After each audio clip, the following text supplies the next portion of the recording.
Hello फेलस। क्यों ज़्यादा डीक हो गई क्या? कोई नहीं। हेलो फेलस। अगर तुम्हें याद नहीं है पिछली बार क्या हुआ था तो बताना चाहता हूँ। ये मेरे दोस्त अब्दुल की कहानी है जो मुझे उसने बताई थी 9th क्लास में कि उसके चाचा ने उस पर जिन छोड़ दिया था। अब आगे जैसे ही वो सुबह 9 बजे उठा, देखो, जैसे ही उठा वो सब कुछ नॉर्मल था, सब सेम।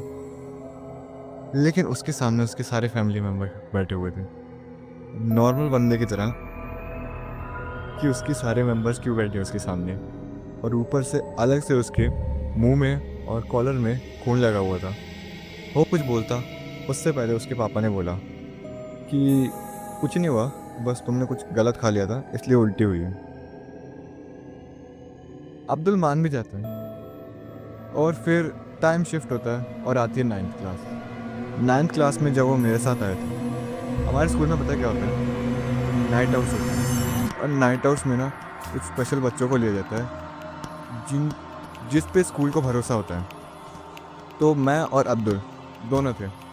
इन नाइट आउट जो होते हैं ना वो 4 से 5 दिनों के लिए होते हैं और सब स्कूल ही में रहते हैं।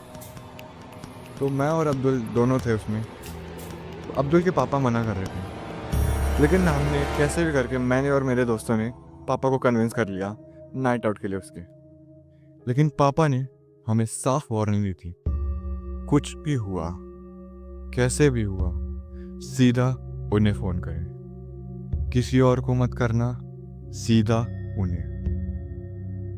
और पापा मान गए। उसके बाद वो अब्दुल को छोड़ देते हैं। लगभग नाइट आउट के पहले दिन लगभग 4 बजे के आसपास अब्दुल को कुछ रैशेज होना चालू होते हैं जो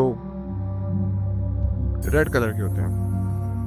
हम देखते हैं ये रैशेज हो रहे हैं तो हम लोग लाइब्रेरी में जाते हैं और एक दो बुक्स छानते हैं और देखते हैं रैशेज का इलाज क्या है। उसके बाद हम जाते हैं मेडिक में, जहाँ पे हम रैशेज के लिए दवाई ढूंढते हैं और लगा देते हैं। फिर 1-2 घंटे में उसके रैशेज चले जाते हैं। फिर टाइम था 9 बजे का और हम सब सोचते हैं कि ऐसे माहौल में क्यों ना कैंप फायर जलाया जाए।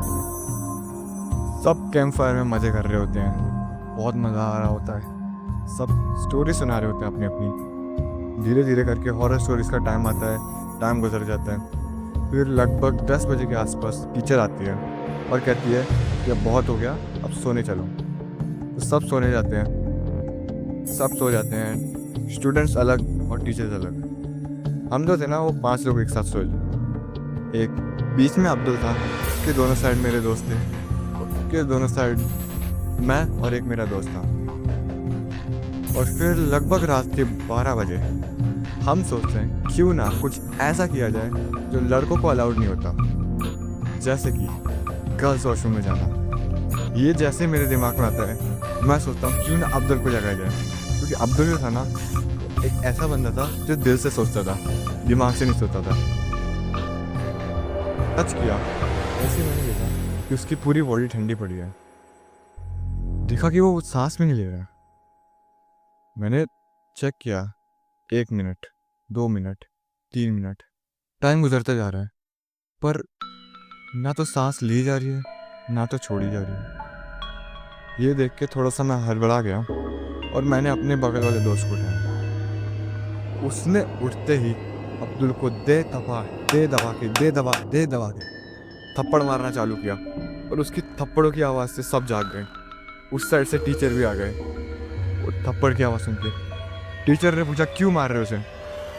तो मैंने बोला मैम अब्दुल को सांस नहीं आ रही, हम 3 मिनट से चेक कर रहे हैं ये कोई सांस नहीं ले रहा। टीचर ने मना कर दिया कि मारो मत उसे।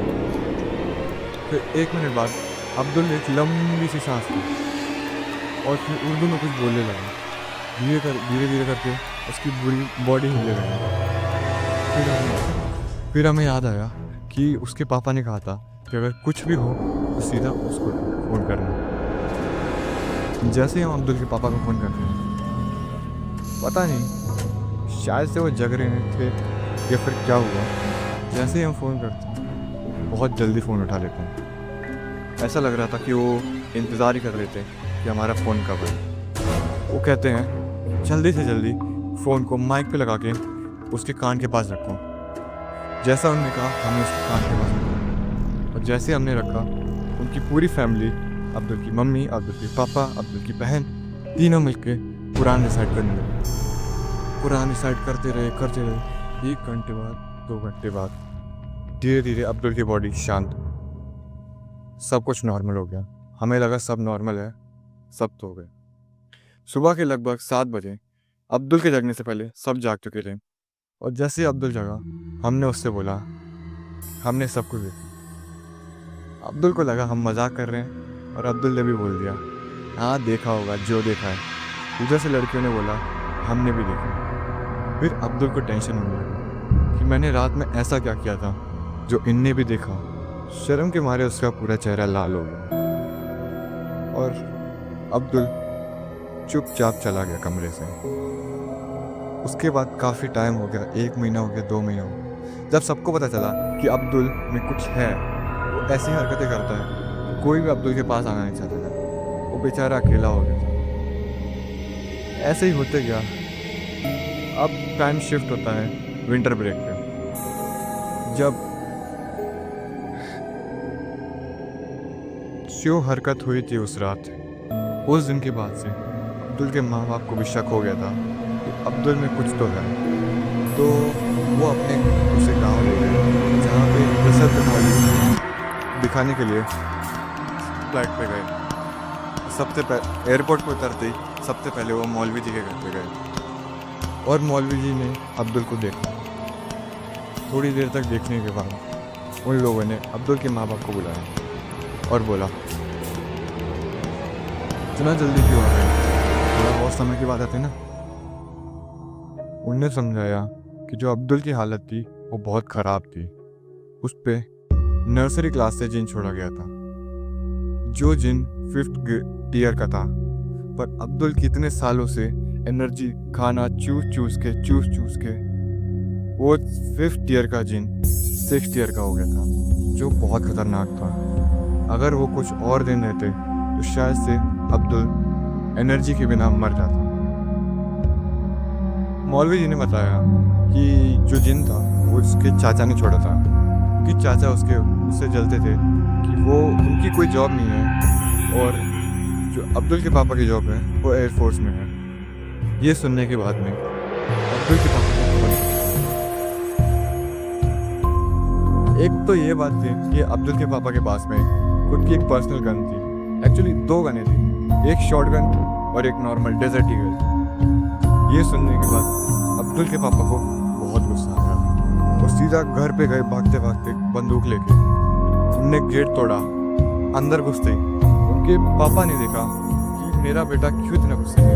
वो पास में गए पूछने के लिए, लेकिन अब्दुल के पापा को गुस्से में। उनने सीधा उनके सिर पे गन तानते हुए बोला मेरा छोटा भाई कहाँ है। ये सुनने के बाद अब्दुल के दादाजी ने बोला ये लास्ट वाले कमरे में सो रहा है हमेशा के।